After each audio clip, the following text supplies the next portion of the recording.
Hello అండి, అందరికీ నమస్కారం. ఈరోజు మనం భగవద్గీత 16వ అధ్యాయం గురించి తెలుసుకుందాం.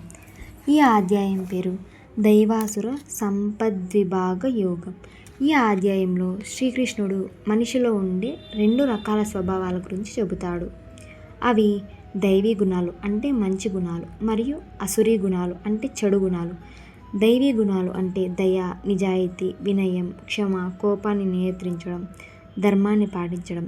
ఇవి మనిషిని మంచి మార్గంలో నడిపిస్తాయి. అసురీ గుణాలు అంటే అహంకారం, కోపం, అసూయ, దురాశ, అబద్ధం. ఇవి మనిషిని తప్పుదారిలో నడిపించి బాధలకు కారణమవుతాయి. శ్రీకృష్ణుడు చెడు గుణాలను విడిచిపెట్టి మంచి గుణాలను పెంపొందించుకుంటేనే జీవితంలో శాంతి, ఆనందం మరియు భగవంతుని అనుగ్రహం లభిస్తాయని చెబుతాడు శ్రీకృష్ణుడు.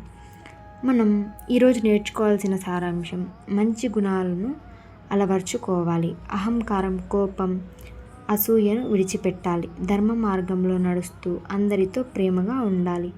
మంచి స్వభావమే మనిషిని గొప్పవాడిగా చేస్తుంది. జై శ్రీకృష్ణ.